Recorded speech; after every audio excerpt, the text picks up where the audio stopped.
పప్పు చేగోడీలని చాలా సింపుల్గా ఎలా ప్రిపేర్ చేసుకోవాలో ఈ వీడియోలో మీకు చూపిస్తాను. ఈ చేగోడీలని ఒకసారి తయారు చేసి పెట్టుకున్నామంటే కనీసం 15 నుంచి 20 రోజుల పాటు స్టోర్ చేసుకోవచ్చు. ఇవి చాలా క్రిస్పీగా ఉంటాయండి. పిల్లల నుంచి పెద్దవాళ్ళు కూడా ఇష్టంగా తింటారు.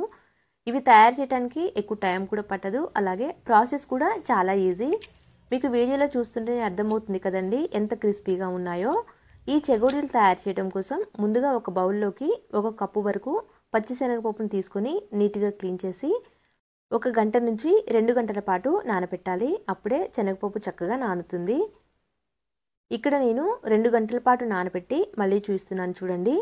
వీడియోలో చూపిస్తున్న విధంగా ఇలా నానాలి. పప్పు ఇలా నానితేనే చెగోడీలు చాలా బాగుంటాయండి.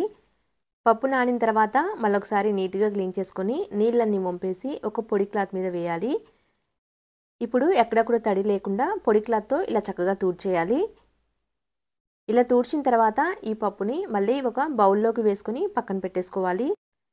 ఈ పచ్చిశనగపప్పు పైన తడి లేకుండా చూసుకోవాలండి. పూర్తిగా పొడిగా ఉండేటట్టు చూసుకోవాలి. అప్పుడే నూనె పీల్చకుండా ఉంటాయి చేగోడీలు. తడి ఏమైనా ఉంది అంటే ఎక్కువ నూనె లాగేస్తాయి. కాబట్టి వీడియోలో చూపిస్తున్న విధంగా తడి లేకుండా తూడ్చి ఇలా గిన్నెలో వేసి ఇప్పుడు ఈ గిన్నెని పక్కన పెట్టేసేయాలి.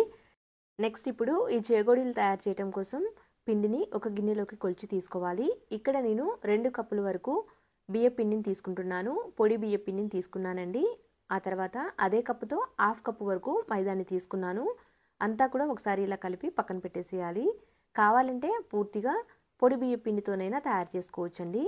నెక్స్ట్ ఇప్పుడు స్టవ్ మీద ఒక అడుగు మందంగా ఉండే గిన్నెని పెట్టి మనం ఏ కప్పుతో అయితే పిండిని కొలిచామో సేమ్ అదే కప్పుతో 2.5 కప్పుల వరకు నీళ్ళని తీసుకోవాలి. నీళ్ళు ఇలా మరిగేటప్పుడు రుచికి తగినంత ఉప్పుని అలాగే రుచికి తగినంత కారంని వేసాను. కొంచెం నూనెను కూడా వేసేయాలి. ఇలా వేసిన తర్వాత అంతా కూడా ఒకసారి కలిపేయాలి. ఇదే టైంలో కావాలి అంటే ఫుడ్ కలర్ అయినా వేసుకోవచ్చండి. ఇక్కడ నేను ఫుడ్ కలర్ లాంటివి ఏమీ వేయలేదు.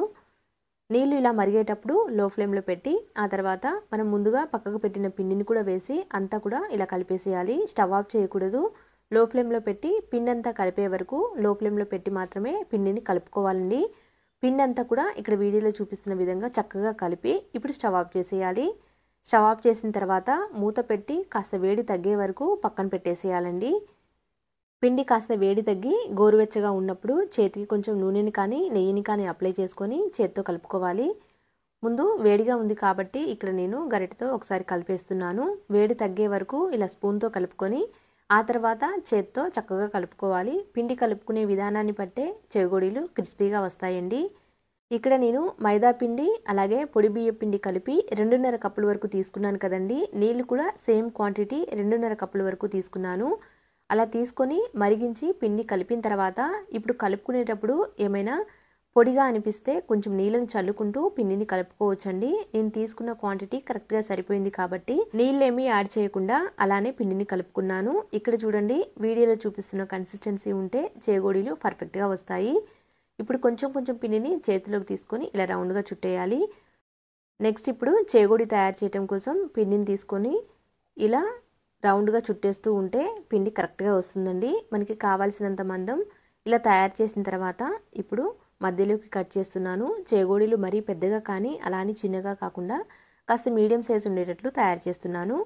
నెక్స్ట్ ఇక్కడ చూడండి శనగపప్పుని ఒకవైపు వేశాను. ఇలా వేసేసి 1-2 సార్లు ఇలా రోల్ చేసాము అంటే ఈ పిండికి శనగపప్పు అంతా కూడా చక్కగా పట్టేస్తుంది. ఆ తర్వాత ఇలా చేగోడీలాగా షేప్ ఇవ్వాలి.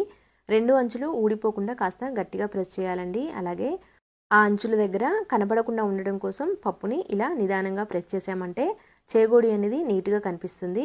ఆ తర్వాత అన్నీ కూడా ఇలానే తయారు చేసుకోవాలి. ఒకవేళ చేత్తో రోల్ చేయడం కష్టం అనుకుంటే జంతికల గొట్టం ఉంటుంది కదండి. జంతికల గొట్టంతోనైనా ఈ చేగోడీని తయారు చేసుకోవచ్చు. ఇక్కడ నేను ఈ చేగోడీలు తయారు చేయడం కోసం 2 కప్పుల వరకు బియ్య పిండిని 1/2 కప్పు వరకు మైదాని తీసుకున్నాను కదండి. ఒకవేళ మైదా ఇష్టం లేకపోతే మొత్తం బియ్య పిండితోనైనా తయారు చేసుకోవచ్చు. ఎలా ప్రిపేర్ చేసినా కానీ ఇవి చాలా క్రిస్పీగా ఉంటాయండి. అలాగే చాలా టేస్టీగా కూడా ఉంటాయి. ఇక్కడ చూడండి మరో చేగోడీ కూడా ప్రిపేర్ అయింది. ఇలానే మిగతావన్నీ కూడా నిదానంగా ఒకదాని తర్వాత ఒకటి తయారు చేసి పెట్టుకోవాలి. ముందుగా ఒక వాయికి సరిపడినన్ని చేగోడీలు తయారు చేసుకోవాలి. మొదటిసారి ఒక వాయి వేసిన తర్వాత అవి ఫ్రై అయ్యేలోపు రెండోసారి వాయిని ప్రిపేర్ చేసుకోవచ్చు. ఈ చేగోడీలు తయారు చేస్తున్నప్పుడే స్టవ్ మీద నూనె పెడితే ఈలోపు నూనె కూడా చక్కగా వేడై ఉంటుంది. ఇక్కడ చూడండి, చేగోడీలకి పప్పు ఎక్కువగా కావాలి అనుకుంటే రెండు వైపులా కూడా శనగపప్పును వేసి ఇలా రోల్ చేయాలి. ఒకవేళ తక్కువ కావాలి అంటే ఒకవైపున మాత్రమే పప్పు వేసి రోల్ చేసుకోవచ్చు. చూడండి, అన్ని చేగోడీలు కూడా ఇలానే ప్రిపేర్ చేసి తీసుకోవాలి. ఇవి తయారు చేయడానికి ఎక్కువ టైం ఏమి పట్టదండి. చాలా సింపుల్గా ఎవరైనా కూడా తయారు చేసుకోవచ్చు. చాలా క్రిస్పీగా ఉంటాయి కాబట్టి పిల్లలు ఇష్టంగా తింటారు. పిల్లలు స్కూల్కి వెళ్ళేటప్పుడు స్నాక్స్ బాక్స్లో పెట్టినా కానీ చాలా బాగా తింటారండి. ఇక్కడ చూడండి, మొదటి వాయికి సరిపడినన్ని చేగోడీలు తయారు చేసుకున్నాను.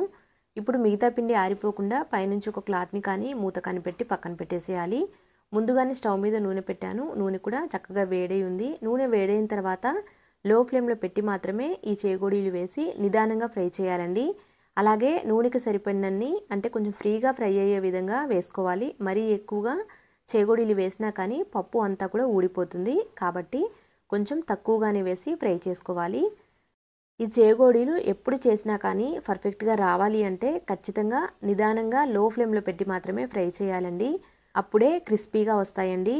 లేకపోతే పొరపాటున ఇంత ప్రాసెస్ చేసి కూడా మీడియం ఫ్లేమ్లో కానీ హై ఫ్లేమ్లో కానీ పెట్టి డీప్ ఫ్రై చేసాము అంటే చేగోడీలు మెత్తగా ఉంటాయి, అస్సలు బాగుండవు. కాబట్టి కాస్త ఓపిక్గా లో ఫ్లేమ్లో పెట్టి డీప్ ఫ్రై చేయాలి. వేసిన వెంటనే తిప్పకుండా ఒక 2-3 నిమిషాలు అలా ఫ్రై చేసి ఆ తర్వాత రెండవ వైపు తిప్పి రెండు వైపులా కూడా చక్కగా రంగు మారే వరకు ఫ్రై చేయాలి. ఈ చేగోడీలు ఫ్రై చేసినా కానీ ఎక్కువ కలర్ మారవండి. ఈ ఫ్రై అయ్యాయో లేదో తెలుసుకోవాలి అంటే నూనెలోని నురగంతా కూడా తగ్గిపోతుంది. అప్పుడు చక్కగా ఫ్రై అయినట్టు. ఇవి మరీగా ఓవర్గా కలర్ మారే వరకు ఫ్రై చేయకూడదు. నూనెలో ఉన్న నురగంతా కూడా ఇక్కడ వీడియోలో చూపిస్తున్న విధంగా తగ్గిపోయింది కదండి. ఇప్పుడు వీటిని పక్కకు తీసి టిష్యూ ఉన్న ప్లేట్లోకి వేయాలి. ఎక్సెస్ ఆయిల్ ఉంటే టిష్యూకి అంటుకుంటుంది కాబట్టి డైరెక్ట్గా గిన్నెలో వేయకుండా టిష్యూ ఉన్న ప్లేట్లో కానీ లేకపోతే చిల్లుల గిన్నెలో కానీ వేసేయాలి. చూశారు కదండి, మొదటిసారి వేసిన చేగోడీలు చక్కగా ఫ్రై అయ్యాయి కదా. వీటిని పక్కకు తీసి నూనెలో ఏమైనా పప్పు మిగిలిపోతే పక్కకు తీసి ఆ తర్వాత నూనె బాగా వేడి చేసి లో ఫ్లేమ్లో పెట్టి రెండోసారి వాయిని వేయాలి. నూనె సరిగా వేడవ్వక ముందు రెండోసారి వాయి వేసాము అంటే ఇవి సరిగా ఫ్రై అవ్వవు. అలాగే చేగోడీలు నూనె కూడా లాగేస్తాయండి. కాబట్టి నూనె వేడి చేసి లో ఫ్లేమ్లో పెట్టి రెండోసారి చేగోడీలు వేసేయాలి. ఈ చేగోడీలు త్వరగా ప్రిపేర్ అవ్వాలి అంటే సైమల్టేనియస్గా చేసుకోవాలండి. మొదటిసారి వాయి వేసి ఫ్రై చేసేలోపు పక్కన రెండోసారి వాయికి తగినన్ని చేగోడీల్ని తయారు చేసుకుని ఒక ప్లేట్లోకి తీసుకుని పెట్టుకున్నాము అంటే ఈజీగా డీప్ ఫ్రై చేసేయచ్చు. ఒక్కళ్ళే ఎవరి హెల్ప్ లేకుండా ఎన్ని కావాలంటే అన్ని తయారు చేసుకోవచ్చండి. ఒకసారి తయారు చేసి పెట్టుకున్నాము అంటే 15 నుంచి 20 రోజుల పాటు నిల్వ ఉంటాయి కాబట్టి పిల్లలు కూడా ఇష్టంగా తింటారు. పిల్లలే కాదండి, పెద్దవాళ్ళకు కూడా ఈవినింగ్ టైంలో టీ టైం స్నాక్గా చాలా బాగా ఉపయోగపడతాయి. ఇక్కడ చూడండి, రెండోసారి వేసిన వాయి కూడా చక్కగా ఫ్రై అయ్యాయి కదా. ఇప్పుడు వీటిని కూడా పక్కకు తీసి టిష్యూ ఉన్న ప్లేట్లోకి వేస్తున్నాను. టిష్యూ ఉన్న ప్లేట్లో వేయటం వల్ల ఎక్సెస్ ఆయిల్ ఏమైనా ఉంటే టిష్యూ పీల్ చేస్తుంది. ఒకవేళ టిష్యూ అందుబాటులో లేదు అంటే చిల్లుల గిన్నెలో అయినా వేసేయొచ్చండి. చూశారు కదా, అన్నీ కూడా ఇలానే ప్రిపేర్ చేసి ఒక ప్లేట్లోకి